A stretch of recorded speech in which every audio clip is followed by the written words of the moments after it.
Hey everybody, Pat Blocker with Peaceful Paws here, and thanks for joining me on today's episode of my YouTube channel. Today we're going to talk about what to do when your dog suddenly develops a behavior problem. Before we do that, I'd really appreciate it if you would hit subscribe and like so that we can stay in touch.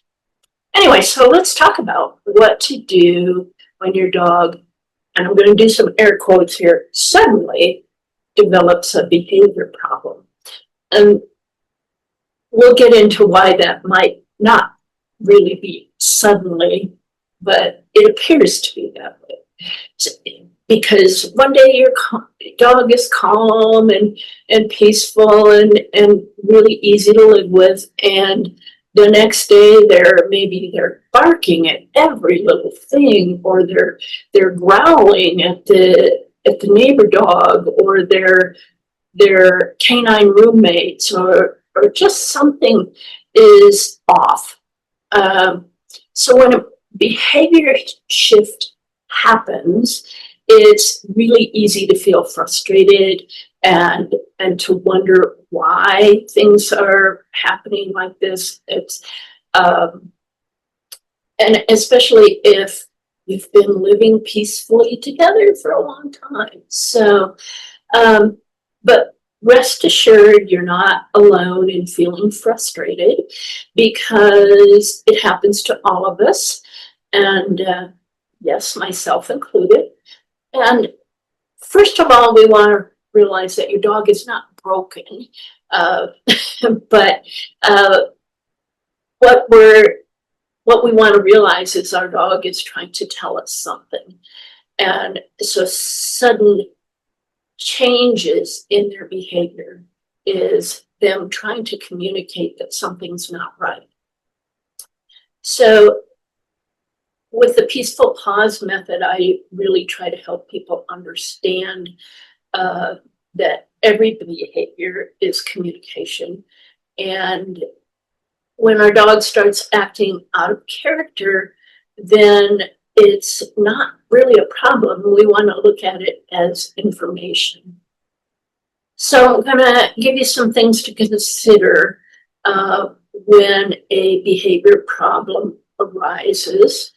And the first thing I want to do is the Peaceful Pause, Pause. And we want to take just a minute before jumping to conclusions, and you want to just take a breath and ask yourself, well, when did I first notice this change? And has anything else changed during that time? Dogs are really sensitive, and a shift in the environment or the energy in the environment, or even their routine, can really sometimes throw them off. And even that one that feels minor to us can be really impactful for them. The second thing is check for physical causes, because we always want to rule out medical issues such as pain or illness, any sort of discomfort, like allergies or something. If you notice that your dog is chewing and licking at their paws, they're not feeling comfortable in their skin. So we want to take a look at that. So that aggression, today is air quote day for some reason, but that aggression, it might be a response to pain, or, we just want to remember it's not stubbornness. They're not trying to be dominant. They're not trying to overthrow the kingdom. They're communicating with you. So let's ask what your dog might be feeling, and notice when you notice when you notice changes. So Number three, we want to look for emotional triggers. Dogs can experience stress and anxiety just like we do. Uh, a new baby moving into the house, a change in your schedule, or even tension in the home can cause an emotional ripple, and that can certainly affect your dogs. What might seem like a small change to us can actually feel like a huge change to your dog. And I think a new baby coming into the house is not a small change. Um, I just thought of that because our first grandson was born on the 4th of July. So we're all real happy here. Um, anyway, for the fourth thing I want to mention is to reframe the label. So let's, instead of calling it a problem, I'd like to have you think about it as a signal instead of a problem. So barking, pacing, hiding, all of this is your dog that's trying to communicate with you and tell you that they're feeling uncomfortable, that they're feeling pain, fear, and so on. So if we view the information, or if we view the behavior as information rather than defiance and stubbornness and so on, then we can really open up to more empathy in our solutions. The thing I'd like to talk about is let's respond instead of react. So now that you've gotten the physical, the context, the physical, the emotional, environmental, it's time now to respond with intention. So this might look like giving your dog some space and time to decompress.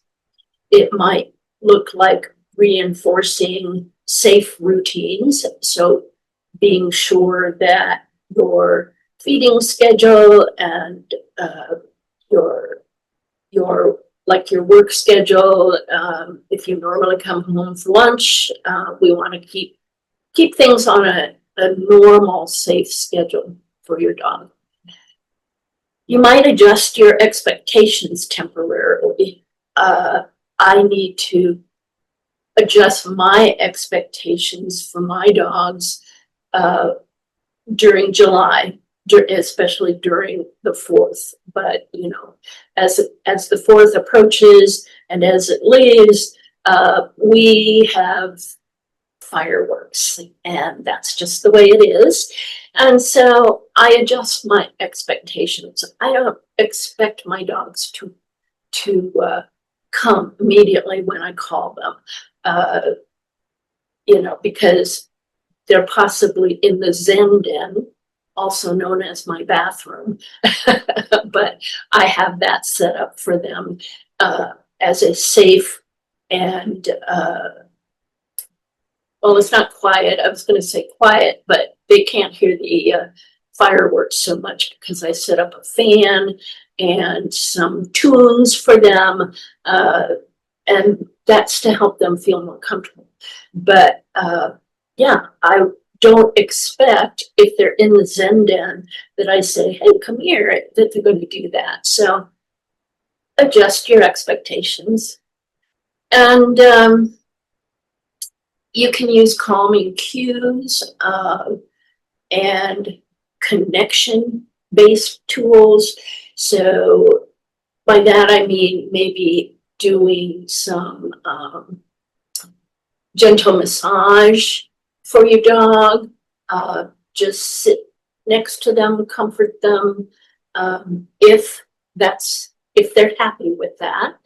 And that's going to help us to rebuild their confidence and their trust. The last thing I want to talk about is to seek support and not shame, because if you're feeling stuck, know that that's okay. And you can ask for help. That's okay too.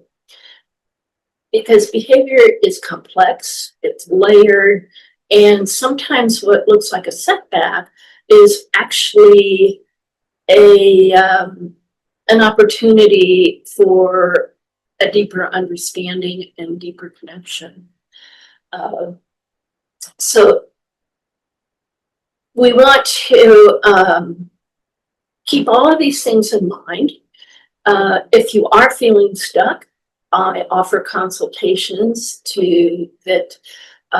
where we can blend practical tools and intuitive insights into the behavior, so that you can address whatever's going on beneath the surface. So I'd also like to remind you that sudden doesn't always mean new. And that's what I was talking about a little earlier. Sudden, actually, if you look at it, may be something that has been coming on. And if we really make a deep connection with our dog and really understand their communication, and also to sense their energy, we can discover the problem so that we can address it sooner rather than later. So, but you and your dog are a team, and I want to encourage you to think of yourself as a team. And when your dog changes, when you see that behavior change, it's not betrayal, it's not defiance. They're just looking for connection and compassion, and we're looking for some clarity on what these signals are all about. So with the right perspective and the right support, what seems like a problem really can be an opportunity for healing and for growth. So if you're navigating something right now, I invite you to schedule a session so that we can explore what's going on with your dog. And we're going to look at that as an opportunity. So we'd like to help you create a more peaceful and happy environment for both you and your dog. You can book a session on my website, which is www.patblocker.com. You can email me at info@patblocker.com. In the meantime, have some nice, peaceful moments with your dogs, and give them some pets for me, and we'll see you next time. Bye-bye.